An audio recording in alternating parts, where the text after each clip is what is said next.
for the nation.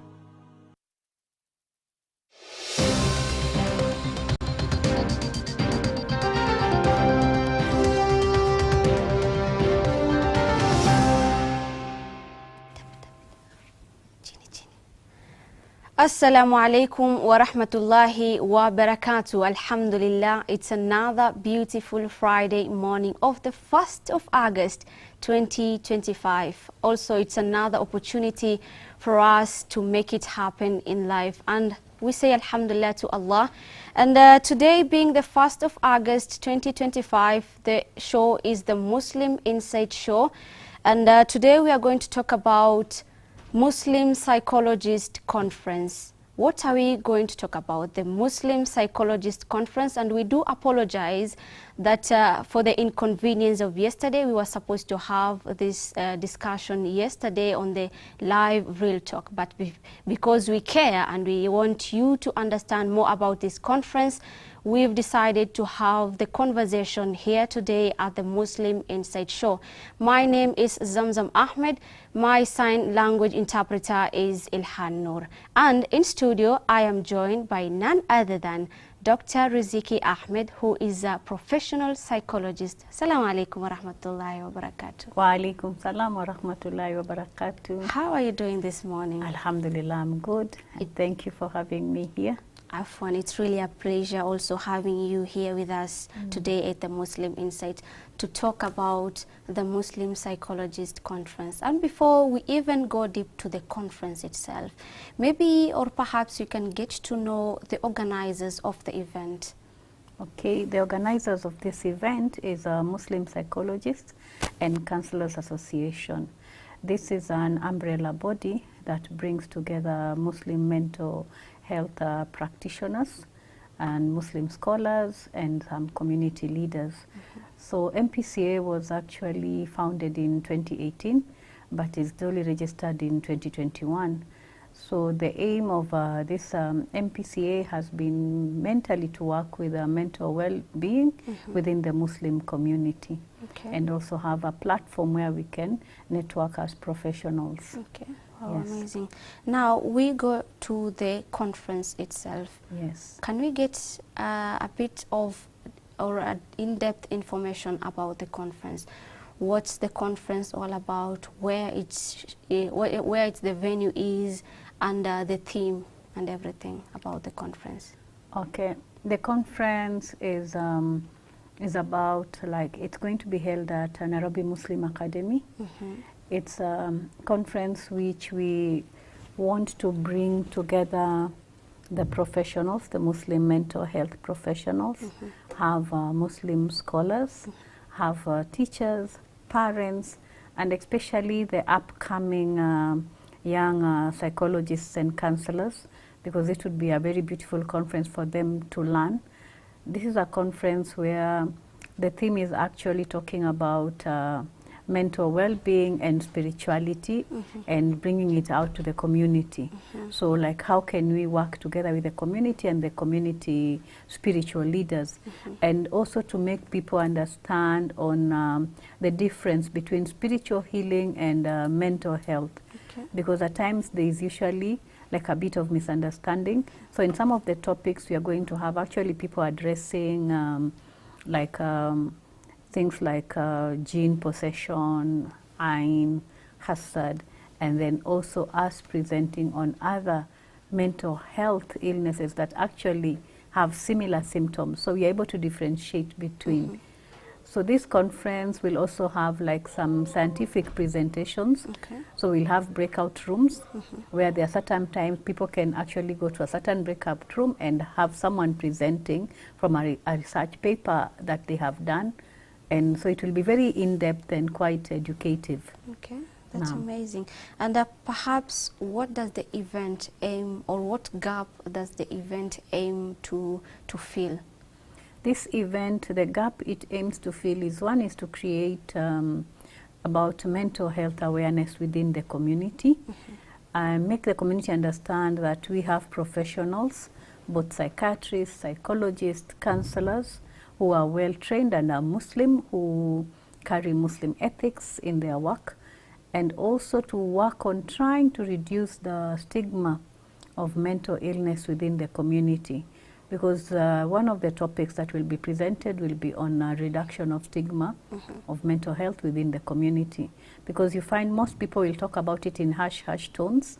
They will never be very open when they are discussing mental health illness.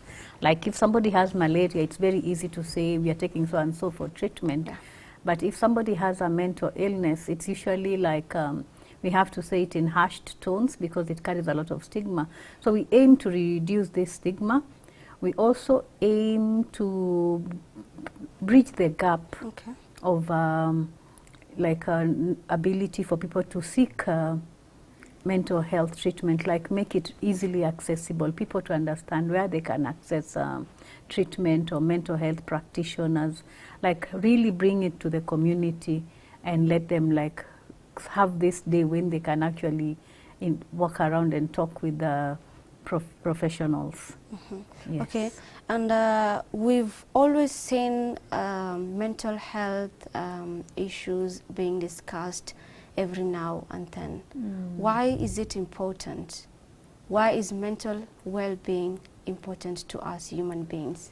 I believe anyone who is not mentally well or they are not taking care of their mental well-being would not be able to perform their everyday duties. Okay. Because we say for a person to be complete, they must be spiritually okay, physically okay, and emotionally okay. Okay. And when you look at emotions, emotions are really very, very strong. And when somebody's mental well-being is affected, their emotions are also affected. So you find like this is a person who is not able to process their thoughts, who is not able to check on their behaviors. This person is not able to lead a truly normal life. So I think mental health is key. And it's one of the things, like when you're mentally stable, you can achieve so much more than when you're not mentally stable. And when we talk of mental well-being, it doesn't mean that somebody who is not mentally whose mental well-being is not good is mwenda wazimu. You see, we usually have these things of if you're not mentally okay, then you're a wenda wazimu. That is not the truth. You can look very normal, operate on a very, look very okay, and yet you're not, on that day, you're not emotionally okay. And maybe you're just having a very bad mental well-being space. But somebody is not aware. It's only maybe aware when they realize that they're not able to perform some of the daily functions that they are supposed to be performing. Yes. It's like your mental health or your mind has been disturbed or corrupted in one way or the it's other. corrupted maybe by thoughts, maybe by some feelings, you know. So it's like this is something very important. Like without our mental well-being, most of the time we will not be able to operate. Yes. Okay. We also have people experiencing different mental health issues. Yes. Okay. And perhaps you could get at least the general mental health issues that are facing people, and we get the mental health issues that are facing the Muslim communities today. Okay, the Muslim community, we can say like one of the greatest mental health challenge we have is maybe of substance abuse. The usage of miraa, muguka, weed, and other substances. And I think of now we are having a lot of vape in the community. So what happens is sometimes people might have a dormant, like a mental illness that is dormant in the body. It's not yet, but then it can be activated by the substance. So you can find somebody now having schizophrenia or even a mental psychosis where they are now not acting okay because of the substance. And the substance abuse also leads to addiction. So it's very easy for somebody to get addicted to the substance, and then they can become dysfunctional in that they only live for the next high. So they're not able to operate, they're not able to go to work, they're not able to be like a husband or a wife because they're just thinking of where to get the substance. And these are the people that we usually say need to go to a rehab, a rehabilitation center. And a rehab is usually run by professionals like people like clinicians who are psychologists, counselors, psychiatrists. So you see, like when we talk about mental wellness and the problems we have in the community, we'll find that we have so many people who need maybe to be in a rehab, but maybe cannot even afford the services. And even seeing, maybe them understanding, I can go and see a psychiatrist. Some say, I want to see a Muslim psychiatrist. We are having so many Muslim psychiatrists. We are having very many Muslim professional psychologists. We are having very many Muslim counselors, and they are all under our platform there, MPCA, especially the counselors and the psychologists. So it becomes like it's very easy now for someone to reach out and say, I need help, and we can say, okay, so and so can be available. And MPCA has also responded to community crisis, like during the COVID-19, MPCA was actively on the ground. They worked to train so many counties on psychological first aid all over the country. And when we had the kibos, there was the kibos where their houses were destroyed, and Jamia Mosque actually went and did a medical camp. So we also went along with them and offered psychological support, which we realized was really needed, because these people had gone through a very traumatic event of seeing their houses brought down, the mosque brought down. And I remember working with children, and they would draw the mosque broken and in pieces, and that seemed to be what had really affected them the most. So at times we don't understand like how much people have been emotionally affected by an event. We look at maybe just their physical needs, but on that instance we looked at more than just their physical needs. Like we understood what pain they were going through seeing their mosque having been destroyed, and you could see that to them was actually the most traumatic event, seeing the mosque destroyed. That was their safe haven. So working with them to help them process those emotions was one of the beautiful things that we did. We also responded to the Dusit attack, like at the Chiromo mortuary. We offered our services, and by the end of the day, and also under the support still of Jamia Mosque, like we were under the support of Jamia Mosque, and we offered psychological first aid. We worked in the morgue, helped the relatives for 2 good days. So we always try to be present when there's any crisis. We try to have the MPCA members present. I remember also in Umoja there was a fire tragedy where we lost I think 2 children, and we made sure that we were present to offer psychological support to the family. So we always try to be present in the community and try and meet the community needs when we are needed.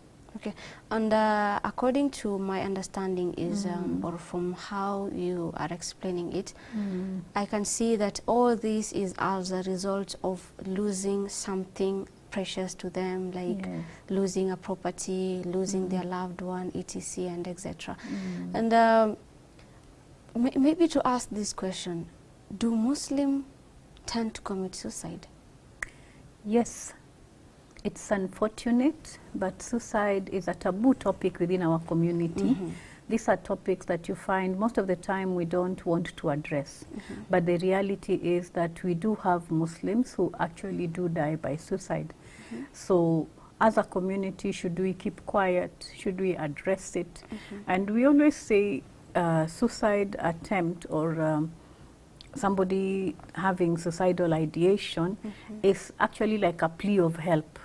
This is someone who is asking, please help me before this happens to me. So if we can identify this early, it really helps, because this is something that can be treated. This is something that can be very well managed if we notice this on time. So the most important thing is training, like people like the imams, the community elders, so that they can be able to pick it up, and even parents, like they can pick up when someone is depressed and maybe having suicidal ideation, and they can actually reach out and seek for helpers as fast as possible, because most of the time when we reach out to these people on time, we actually do get to have them sort of get on treatment and get better, because most of the time you'll find they're actually going through depression. And during those times when they are severely depressed, that's when they do have this suicidal ideation. We have mental illnesses like schizophrenia or bipolar, where they might also maybe have these spaces of having suicidal ideation. And I remember Sheikh Ishaq of Parklands Mosque. At the time he said he attended a janaza of a Muslim medical student who had died of suicide, who was a congregant of his mosque. And he actually took time on a Friday, on his Friday khutbah, just to talk about suicide. So I think it's like, can we use our members to also address some of the mental health challenges that the community faces, and especially the ones that we feel are taboo, we never talk about. Maybe something like suicide, maybe something like domestic abuse, something like sexual abuse within the community, especially when it is on maybe minors. So sometimes you find some of these topics are never discussed. And what happens is that people who've gone through some of these trauma events end up either with depression or with anxiety or post-traumatic stress disorder. So maybe they might never understand what is going on. And then we have this thing of like trying to make people feel like if you're having a mental disorder, you have less iman. Like, why don't you tawakkul in Allah and you will be fine? So these are the things that hinder the Muslim community from seeking help concerning their mental health well-being. Yes, because most people fear being thought of as being weak. Okay. Like, why would I seek help? I'm only seeking help because maybe I am weak emotionally, maybe my iman is very low. Why don't I just trust in Allah and I'll be okay? So we always try to remind people, like, this is an illness. Like, if somebody is going through depression, this is a disorder, it's an illness, just the way somebody else who has malaria will be going through an illness.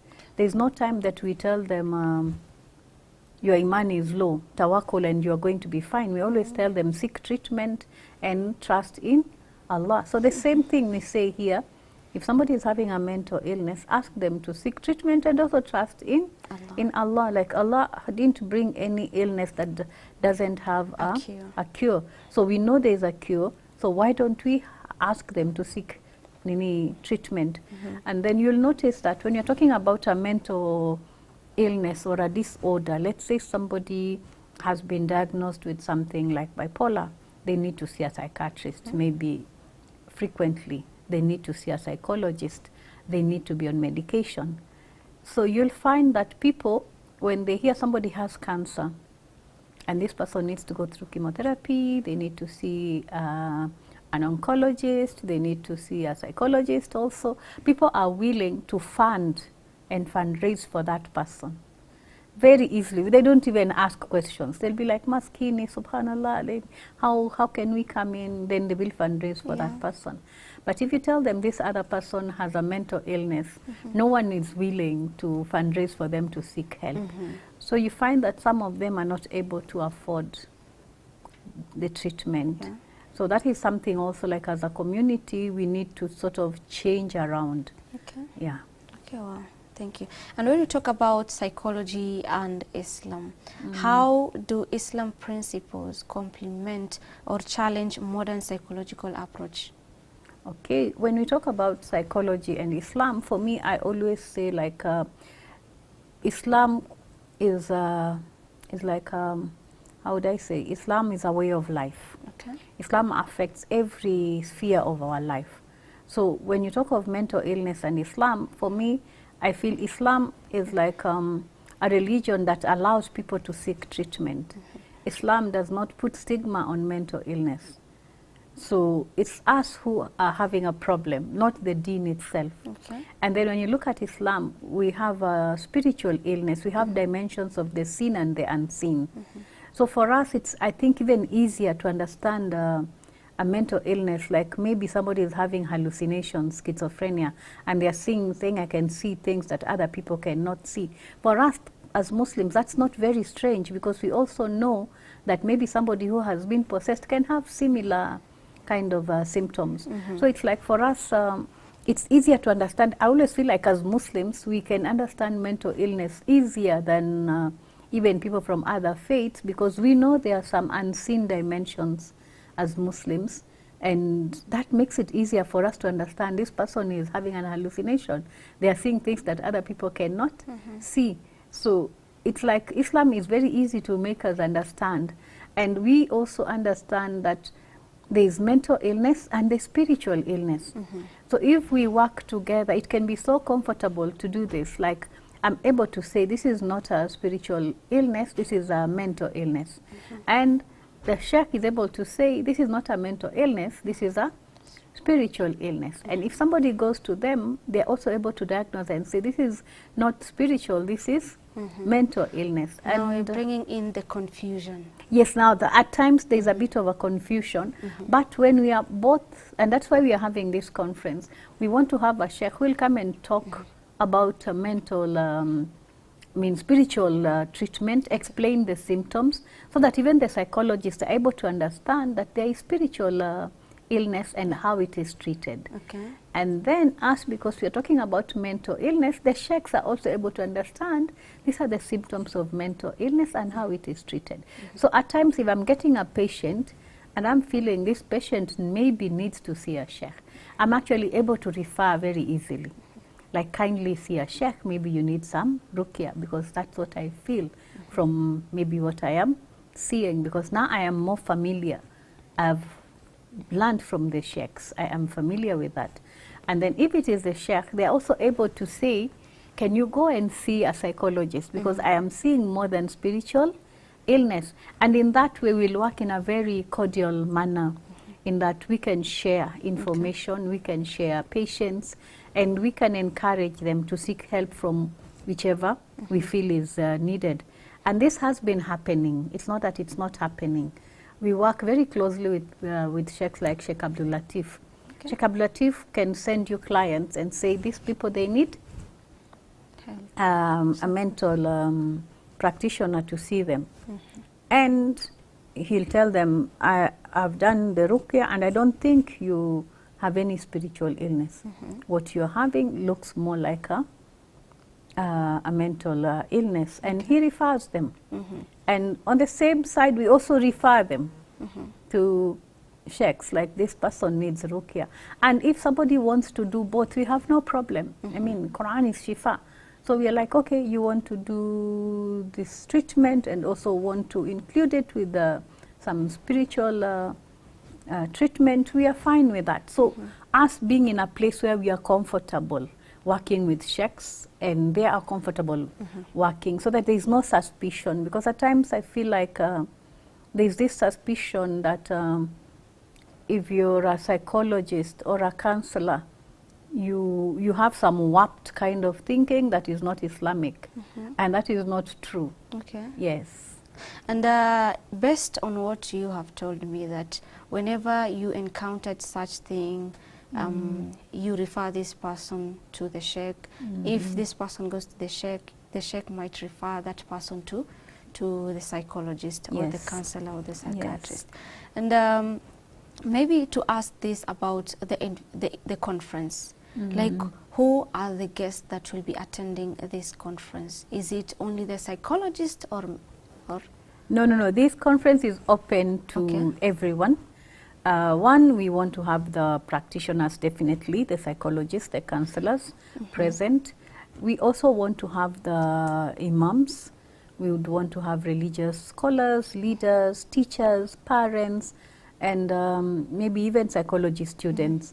Why? Because this is a conference that will be open to getting knowledge. We are going to have both Islamic scholars giving us some presentations, like we have Sheikh Lithome coming to talk on marriage and some of the issues that we are facing as a community and some of the solutions. We have Dr. Mujahid also coming to talk about Islamic perspective and the psychology and an Islamic perspective and how to work together. We have different sheikhs, trying to have them come to my head faster, and I'm not getting it. We have Ustad Batuli coming to talk about psychology, youth and the digital technology and how it can affect their mental wellness. We have We have me, I'll be presenting on anxiety in children and how to pick it up. Then we have many different breakout rooms where now we are going to have different presentations by different psychologists talking on presentations that they have prepared. And these breakout rooms are like you can go to whichever room you want and actually sit and be taken through something that somebody has actually professionally prepared. So they'll take people through the data, what they have found, what is our way forward. And the topics are quite interesting, because I know there is one on spirituality and Islam and spiritual healing. Okay, well, thank you so much. Thank you, Dr. Riziki. I think we have to take a short break. But we'll be back with more, and as you have heard, it's really an interesting conversation. I really have a testimony to give. Having this conversation, you know, makes me feel like I'm feeling relieved a bit, you know. Alhamdulillah. Yeah, alhamdulillah. Thank you so much. And let's take a short break, but we'll be back with more on the same, inshallah.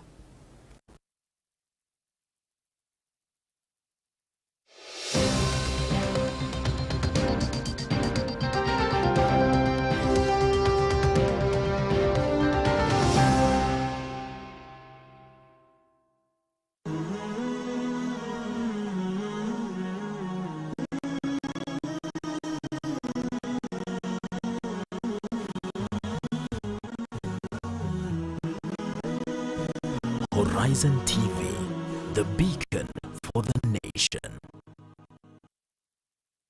أعوذ بالله من الشيطان الرجيم. يا أيها الذين آمنوا إذا نودي للصلاة من يوم الجمعة فاسعوا إلى ذكر الله وذروا البيع ذلكم خير لكم إن كنتم تعلمون. Enyi mlioamini, munapoitwa kuhudhuria swala ya Ijumaa, fanyeni haraka kuikimbilia, muache biashara zenu, hilo ni bora ikiwa mwelewa. Isikilizeni kwa umakinifu khutba ya Ijumaa ili uzidi kujenga imani yako na kupata faida nyingi ya siku hii. Coming to you every Friday from Jamia Mosque, Nairobi. Live on Horizon TV.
Horizon TV, the beacon for the nation.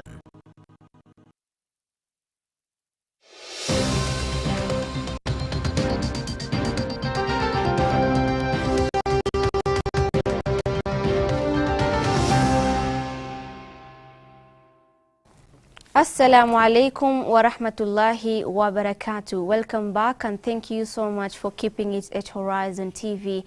This is the second segment of the Muslim Insight Show, and our topic of discussion is Muslim Psychologist Conference. And in studio, I am joined by Dr. Riziki Ahmed, who is helping us understand more about this conference and why it is important for us to seek mental health help. Now, Dr. Riziki, we were talking about the guests that are invited, or the guests that will be there during the conference, to talk about the different topics. Now we can talk about or look into the different topics that will be discussed during the day. Okay, we will be having something like combating mental health stigma in the Muslim community. I think I already mentioned why that is important, because we seem to have a lot of stigma. We wanted to have Sheikh Jamaluddin doing that. We'll be having a presentation on impact of personality types in community psychology. This will be done by Dr. Nima, who is a psychiatrist.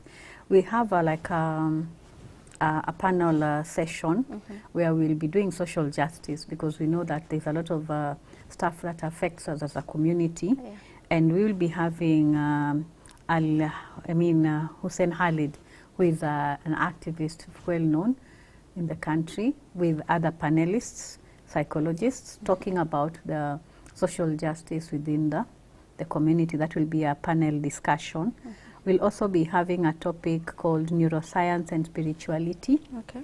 This is like in the outbreak. Remember I said there'll be breakout rooms. So in the breakout rooms, we'll be having someone presenting neuroscience and spirituality. We'll be having another person presenting on takafur and tadabur, emotional activation and regulation theory. This is that will be done by somebody else. We'll be having another one, which is healing together, co-creating mental wellness through family and community empowerment. This is going to be tackled by somebody else. We'll also have a topic like financial anxiety and mental health. So we'll also talk about finances and how they affect our mental wellness.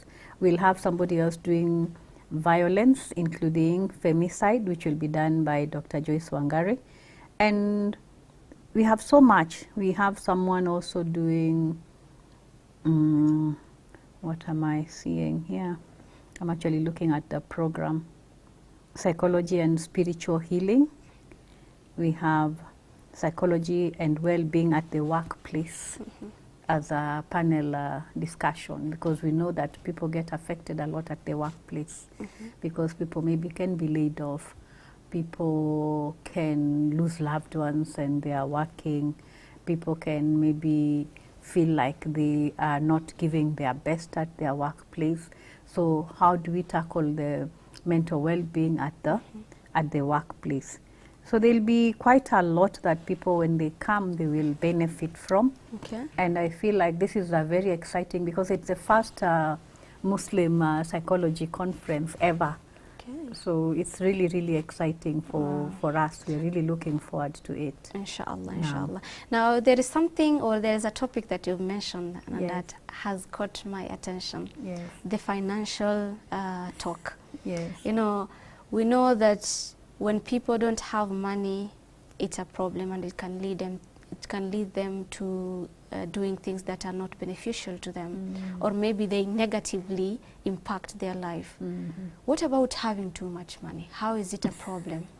I think it's always a problem either way. When we have too much money, it is a problem. When you don't have money, it is a problem. Because when you have too much money, you're always thinking of how to use it, how to invest it in the best way, how not to misuse it. And it gives you very nervous. I think I've seen people who win jackpots, like in the US. They win a jackpot, it's a large amount of money, and then within a very short time, that money has just vanished. They don't even know how they spend it, you know. So I can imagine, like, at times you can have a lot of money, which can also give you a lot of nervousness around it, because you're so scared of misusing it. Maybe it's an inheritance, and then here you have it. You want to invest it well. You're not sure, am I putting it in the right investment? It can give you some high-level stress and even give you some anxiety. So sometimes having a lot of money can also cause some mental health issues. Not having the money, of course, that is like nothing to discuss about. It's something that it's very easy. If I can't afford to pay my rent this month, I'm very worried. I'm thinking about, where will I get the money? The whole time I'm working, that is what is in my mind. I will snap at people, I'll be irritable. I might even get a mental breakdown, maybe because of the worry. At times you see somebody walking and they're talking to themselves on the street, and the first thing that comes to our mind is they are calculating money in their head or something, and they're trying to make how money their which is not even there. Yes, and the money is not even there, but they're trying to sort of balance it in their heads. So I think finance You can imagine if somebody has gone bankrupt. Okay. How do they deal with that? You know, so finance and mental health are a topic that is very, very important. Yeah. Okay, and this whole thing, the mental health issue, the mental health thing, is should be a collaborative effort between the psychologists and the sheikhs, the Islamic or the religious leaders and everything. To ask this, and how can mosques, because I can see we have the psychologists, the MCPA, like you've said, or the MPCA, sorry. But how can mosques and Islamic institutions become more mental health friendly?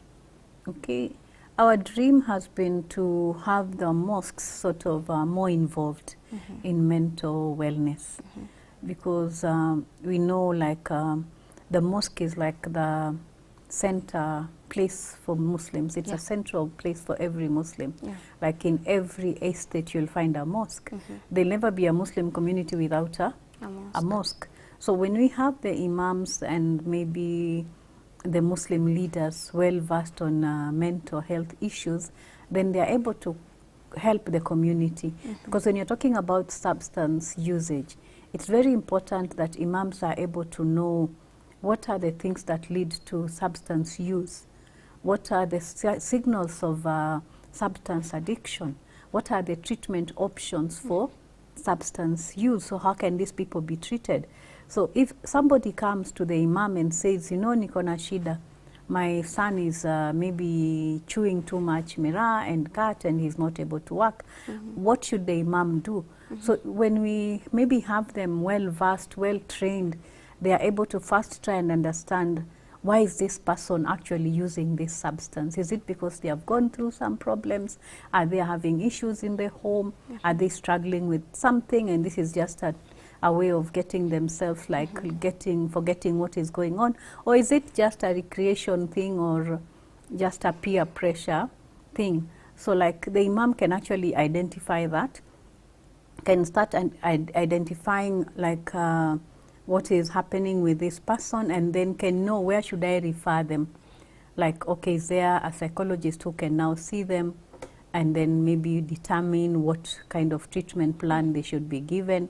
Maybe they need a rehab or maybe they don't need a rehab. Imagine the first point of contact should be the who? The imam, right? Because that's the person who the person is nearest to, not even the psychologist. And you'll find that most times when people have problems, the first place they want to go to is to the mosque, to talk to the imam or to talk to anybody who is in the mosque that I'm having this problem. Or if it is domestic violence, my husband is beating me. So if the person goes to the imam, what should the imam do? So we want imams who are psychologically like well trained. They can actually debrief this person and now understand, is this person depressed? Is this person okay? And who should I refer them to for further assistance? And when somebody is also suicidal, they should also, we want them to be able to pick when somebody is talking. Like for me, at times I can be going through like social media and I see somebody has posted something and I know this is a suicidal thought. So I look for the contacts of that person and I reach out. Assalamu alaikum, how are you? I have seen you have posted something, are you okay? Can we talk? And we start having a conversation and you talk to them. Maybe, there's a time I remember we even sent some people to the house and said, rush to this place, knock on the door, find this person, get them out, take them to hospital. And it happened. So, and this is just something from social media. So you can imagine now in the community, how many people can the imam reach? So many people. So it is you who approached this person because you saw this person posting something. Yes. And when you talk about you approaching, what was the response like? What, how did this person take it when you personally went to that person? Remember I told you from the word go, some of these are pleas for help. So they'll put it out there, today is my last day, I'm saying goodbye, something like that. So when you reach out, remember it was a plea for help. They are happy that somebody is reaching out. And you just keep engaging them in talk and finding out what is going on. I'm here to support you. I can walk with you this journey. What is happening? Where do you live? Can I come over, or who are you with? You know, once you start identifying where they are, who are they with, and engaging them more and more in this talk, you get to a point where they start opening up, and then you help them. And this has happened so many times, I can assure you. Okay, wow, Yes. that's really amazing, the impact you are putting to the community.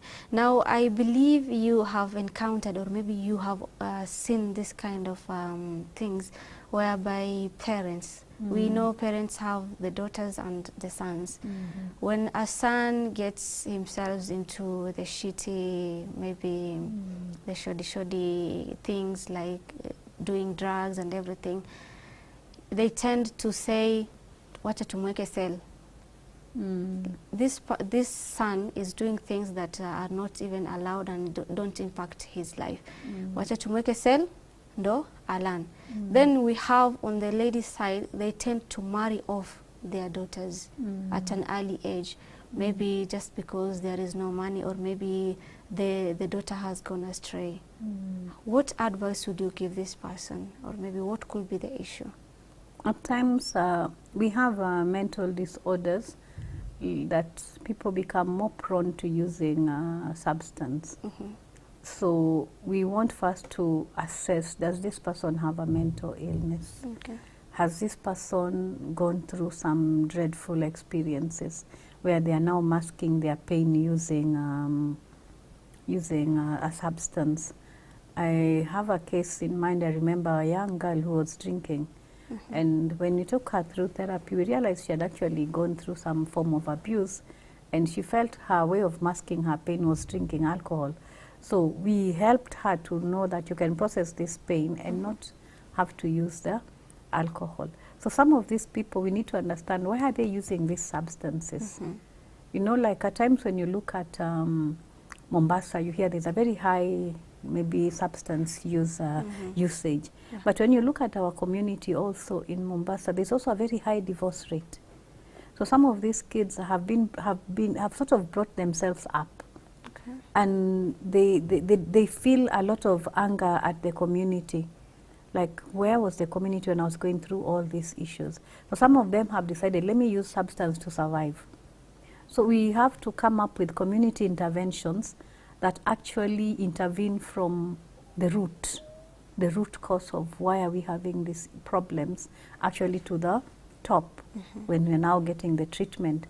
And you see, that is why it's so important that as a community we have to get engaged. So putting somebody in a cell is a very short-term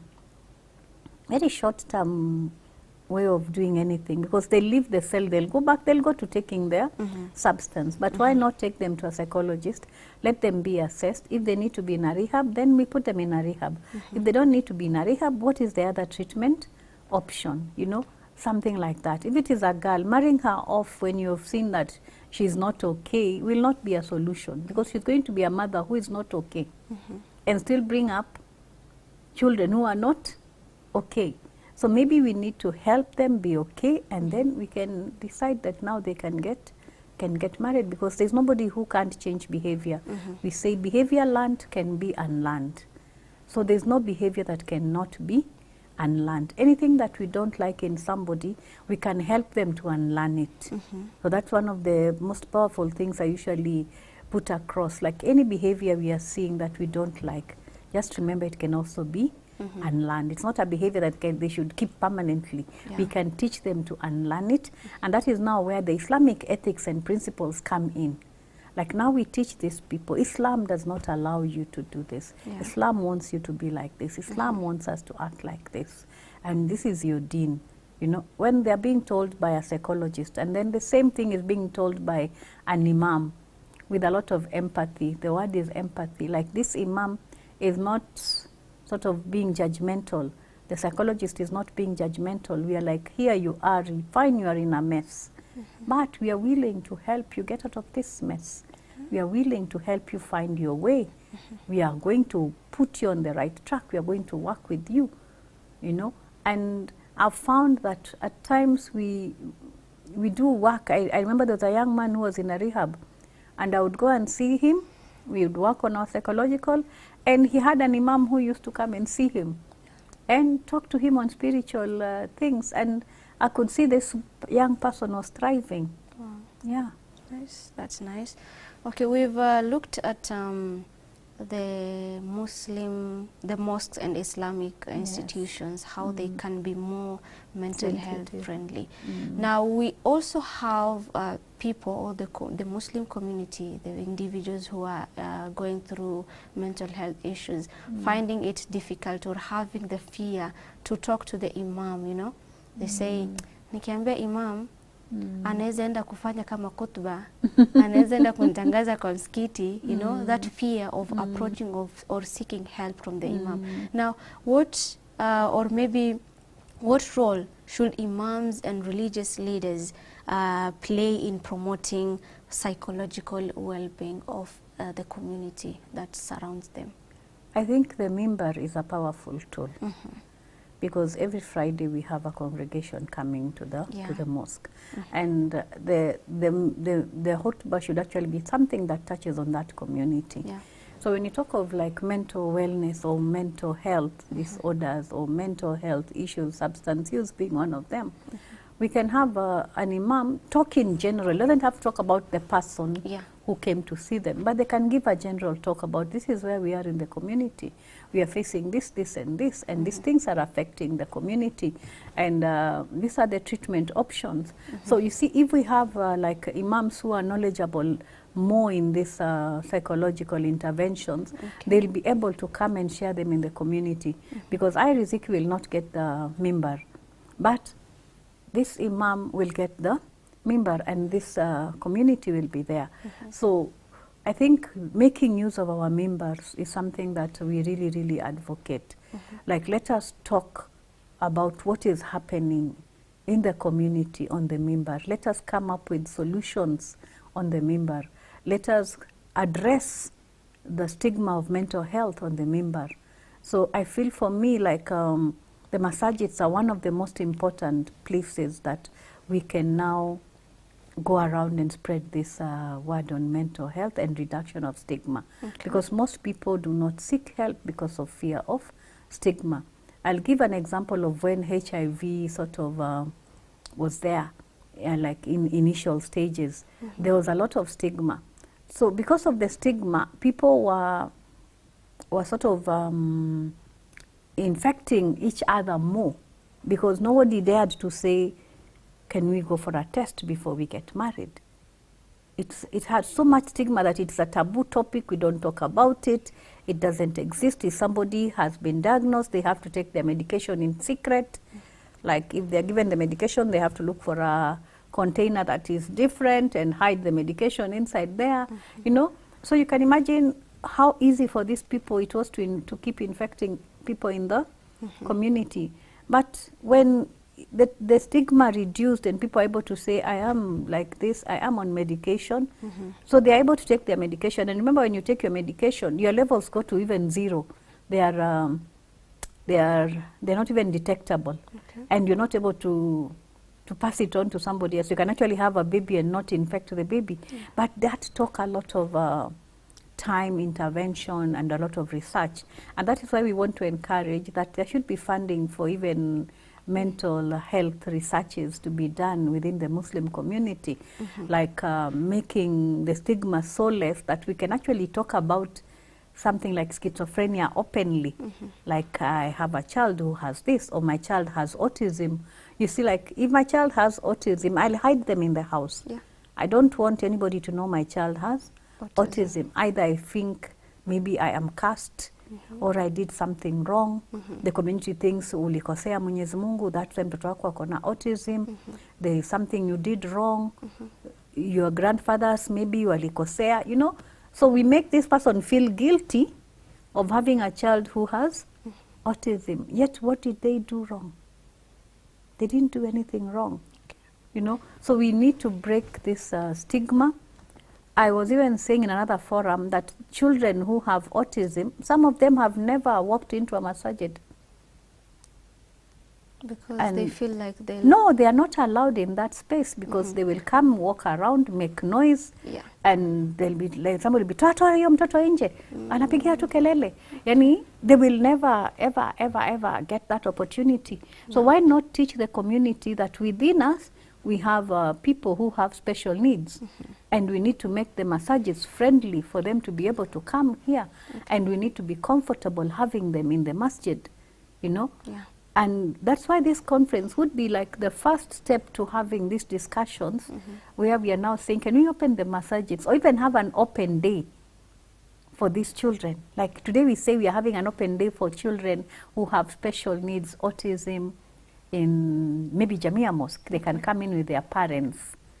Let them come in. Let the people who are praying see them, understand we have these people in the community. You know, that would be like, I don't know, for me that would be so exciting. Wow. Yeah. That's really amazing. Now, because I can see time is really not on our side, probably we can have you telling us about the event, the venue, maybe for the person who's starting to watch the show now. Okay. First, I would like to welcome you for the Muslim Psychologists and Counselors Association conference. It's the first one we've ever had. I think it's actually the first one maybe even in Africa, so it's quite exciting, by the Muslims, for the Muslims. Very, very exciting. We'll have it at Nairobi Muslim Academy on the 9th and 10th. There's ample parking, so there's no problem. We have the masajid there. We will be able to do our salah, and we have awesome speakers. And we really know it is going to be like a very, eye-opening, a learning, transformative event. So we look forward to having you all there. And we remember it's not only for psychologists, this is open to everyone, because this is seeking knowledge, and seeking knowledge is part of Islam.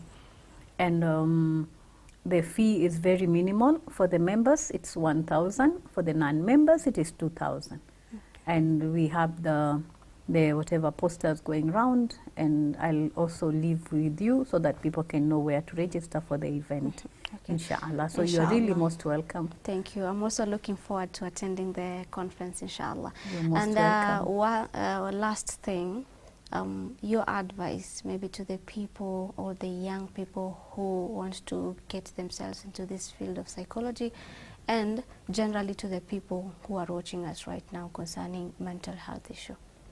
Okay, number one, I want us to, as young people who are maybe thinking of careers, mental health is a very fulfilling career.